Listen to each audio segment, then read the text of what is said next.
Farmers, what's the scariest thing you've experienced while alone in the fields?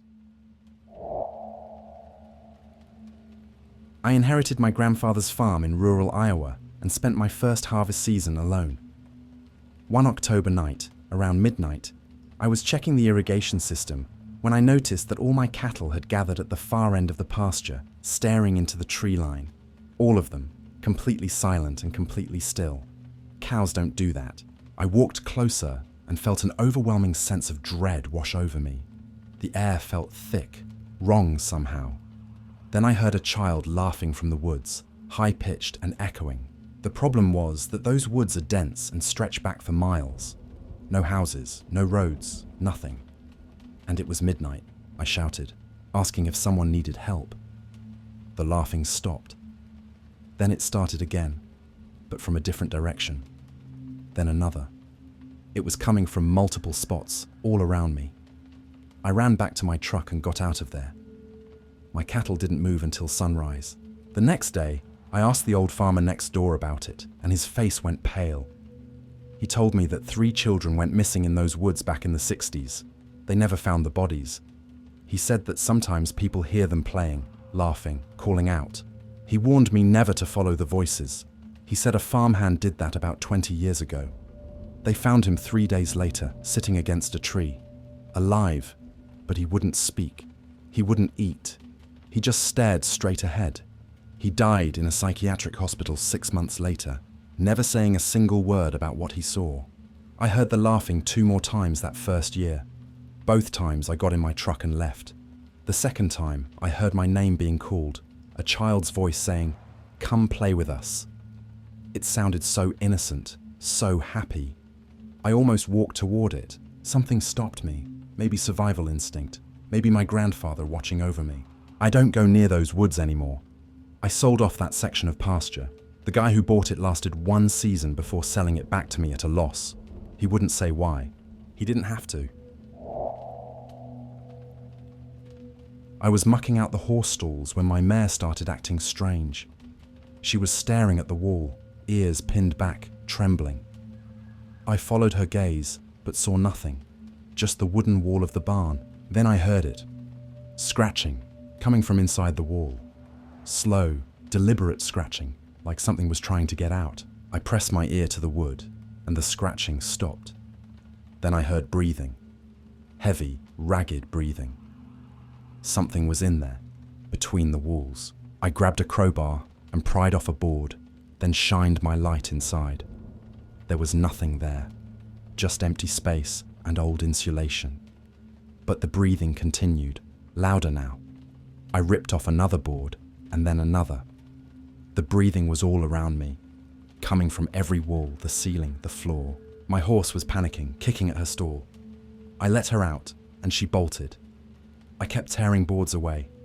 I don't know what I was looking for. Proof that something was there, I guess. I'd removed half the wall when I found it. A gap in the foundation. A hole leading under the barn. I knelt down and looked inside. The breathing was coming from there.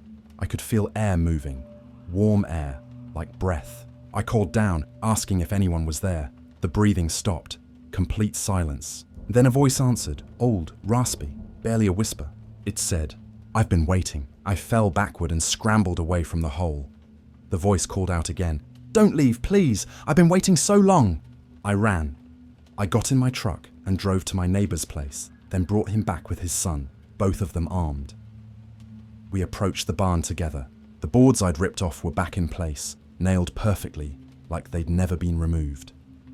We pulled them off again. The hole was gone. Just solid foundation, no gap, no opening. They thought I was losing it, making things up. But I heard that voice. I know what it said. The barn doesn't feel right anymore. My animals won't go near it. I've started keeping them in the pasture, letting them sleep outside. That's better than in there, with whatever's waiting. I hear the voice sometimes late at night when I'm in the house. It calls my name, asks me to come back, says it's lonely, says it's been alone too long. I don't answer. I pretend I don't hear it, but I know it's there, under my barn, waiting. I was moving irrigation pipes at sunset when I found a pile of animal bones arranged in a neat pyramid. deer bones, coyote skulls, bird skeletons, all bleached white and stacked carefully. I'd walked that field 100 times, and it had never been there before. I kicked it apart, thinking maybe some kids were messing around. That night, I couldn't sleep. I kept hearing scratching at my bedroom window. I lived on the second floor. Nothing should have been able to reach it. The next day, I went back to the field, and the bone pile was rebuilt exactly the same as before. This time, I burned it. I poured diesel on it and lit it up. That night, the scratching was louder, more frantic. I looked out the window and saw a figure standing in my driveway, tall and thin, watching my house. I grabbed my shotgun and went outside. There was nothing there. But in the dirt, I found symbols drawn with a stick, circles, lines, shapes I didn't recognize. I called the sheriff, and he seemed genuinely disturbed. He said it looked like some kind of ritual markings and increased patrols in the area. The scratching stopped after about a week, but I still found small bone piles scattered around the property. I don't touch them anymore. Then, things escalated. My dog disappeared. I found him 3 days later at the edge of my property, dead, arranged with his bones exposed in the same pyramid pattern. I almost threw up. I called the sheriff again. He came out, took photos, and didn't say much, but I could see the fear in his eyes. A week later, my neighbor's cat went missing and was found the same way. We started carrying guns everywhere and installed security cameras. They showed nothing, just static during the hours when things happened. This went on for 2 months. Then it stopped, just like that. No more bone piles, no more dead animals, no more symbols. But last week, I found something in my mailbox. A small pyramid made of chicken bones, sitting right on top of my mail. I haven't told anyone. I don't know what it means, but I think whatever was doing this is letting me know it's still here, still watching. I was bringing in the last load of hay around 9 p.m. when I noticed that every single light in my barn was on. I knew I'd turned them all off before heading out. My stomach dropped because I live alone and the nearest neighbor is 3 miles away. I parked the truck and grabbed my rifle from behind the seat. I walked slowly toward the barn, calling out as I went. No answer. I pushed the door open and everything looked normal. Hay stacked neatly, tools right where I'd left them. Then I saw the ladder to the loft. It was down. I never leave it down. Someone had climbed up there. I aimed my rifle at the loft entrance and demanded that whoever was up there come down. Silence. I started climbing the ladder, one hand on the rifle. When I reached the top, I swept the loft with my flashlight. Nobody was there. But in the center of the loft, someone had arranged hay bales in a circle. Inside that circle were my tools, my hammer, my wrench, my pliers, all laid out in a star pattern. I definitely didn't do that. I climbed back down and called the sheriff.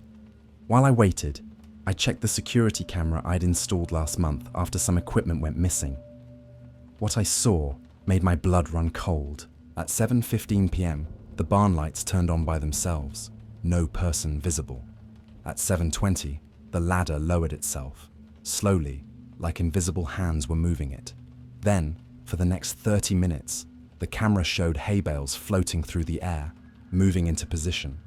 Tools slid across the floor on their own, arranging themselves into that same star pattern. At 7:50, everything stopped.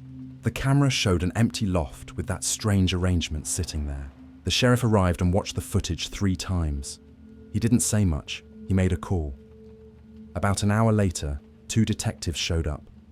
They interviewed me for 2 hours, took the camera, and told me not to discuss it with anyone.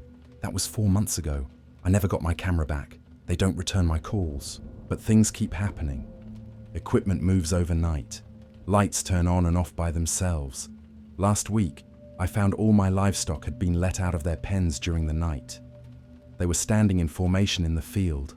Perfect straight lines, like soldiers. I took pictures, but my phone corrupted the files. I'm planning to sell. I'm getting out of farming altogether. Whatever's happening here, it's getting worse. And I don't think I'm supposed to know what it is. I was feeding my pigs around sunset when I noticed one was missing. We had 12.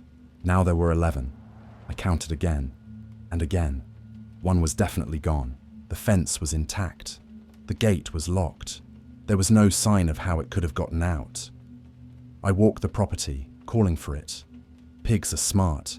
They usually come when called. Nothing. I was about to give up when I heard squealing coming from the old storm cellar. We never use it.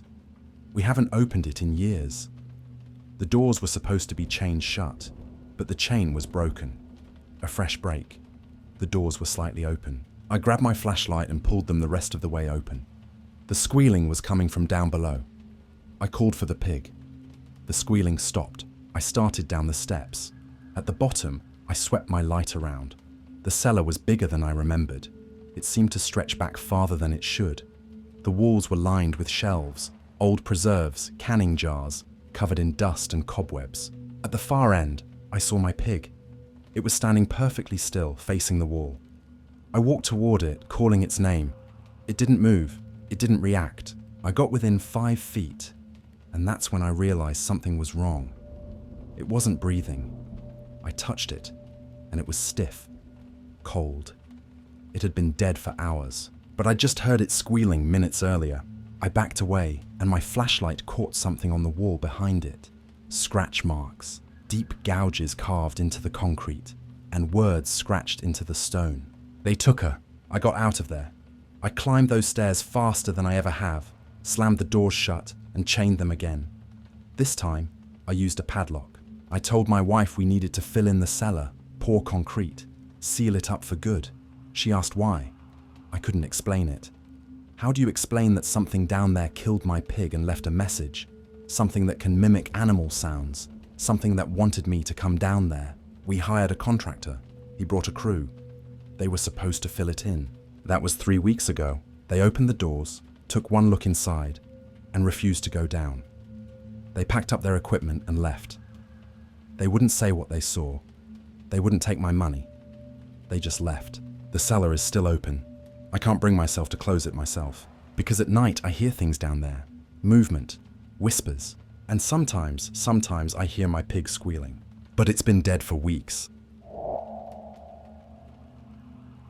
I was harvesting wheat when my combine's grain tank filled up.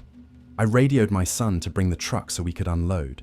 While I waited, I shut down the combine and climbed out to stretch. That's when I noticed the silence. Complete silence. No wind, no birds, no insects, nothing. In the middle of harvest season, there should have been noise everywhere, but the world had gone completely quiet. I looked around and realized my son still hadn't arrived. I checked my watch. He should have been there by now. I grabbed my radio to call him again, but it wouldn't work. Dead battery. That didn't make sense. I'd charged it that morning. I decided to walk back to the barn to see what was taking him so long. I walked for what felt like hours. The sun didn't move. It stayed in the exact same position. The shadows didn't change. Time had stopped, or I'd stepped outside of it. Eventually, I saw my house in the distance, but something was wrong. It looked different.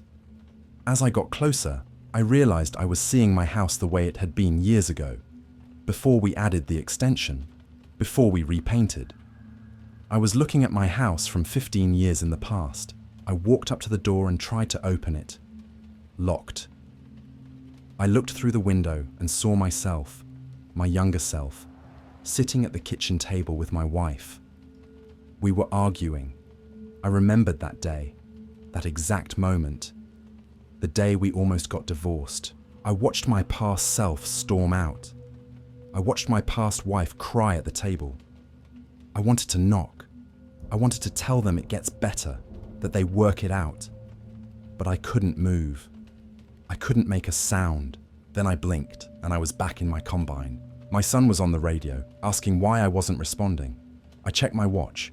No time had passed, not even a minute. I unloaded the grain, and we finished the harvest. I didn't mention what had happened. How could I explain it? But sometimes now, when I'm out in the fields, I see things. Moments from my past playing out around me. I see my father, who died 10 years ago. I see my children as babies. I see versions of myself at different ages, all existing at once. It's like time doesn't work right on this land. Like the past, present, and future are all happening simultaneously. and I'm caught between them. I was ploughing the back 40 acres of our property, a section we rarely used.